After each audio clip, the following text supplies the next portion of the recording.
প্রত্যাশা আর বাস্তবতায় রয়ে গেল বিস্তর ফারাক। পাকিস্তান সুপার লিগে বাংলাদেশি খেলোয়াড়দের আধিক্য দেখার অপেক্ষার সমাপ্তি স্রেফ 4 সংখ্যায়।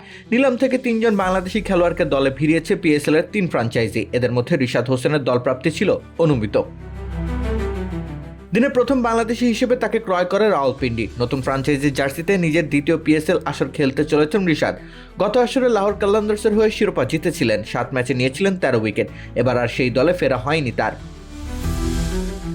তবে পিএসএল এর নিলাম থেকে দল পাওয়া বাংলাদেশি খেলোয়াড়দের মধ্যে সর্বোচ্চ পারিশ্রমিক বাগিয়ে নিয়েছেন রিশাদ। তার জন্য 3 কোটি পাকিস্তানি রুপি খরচ করেছে রাওয়ালপিন্ডি। দ্বিতীয় বাংলাদেশি হিসেবে পিএসএল ইতিহাসে প্রথম নিলামে বিক্রি হন নাহিদ রানা। গত আসরেও তিনি খেলেছিলেন পাকিস্তান সুপার লিগ। পেশোয়ার জালমির জার্সি উঠেছিল তার গায়ে। এ দফা সেই পেশোয়ার হয়েছে নাহিদের ঠিকানা।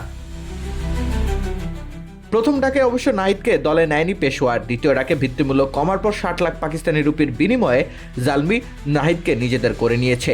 একই দশা প্রথমবারের মতো বৈদেশিক কোনো ফ্র্যাঞ্চাইজি টুর্নামেন্ট খেলতে যাওয়া পারভেজ হোসেন ইমনের। প্রথমে তার ভিত্তিমূল্য ছিল 1 কোটি 10 লাখ পাকিস্তানি রুপি। সেই দরে তাকে কোনো দল নিজেদের ডেরায় ভেড়ায়নি।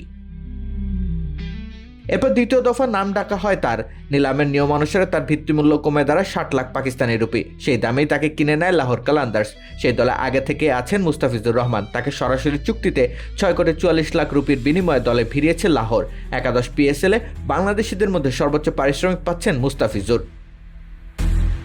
এই 4 জনই থাকছেন পিএসএল এ বাংলাদেশের প্রতিনিধি হিসেবে। নিলামে মোট 50 জন বাংলাদেশি খেলোয়াড় ছিলেন অবিকৃত।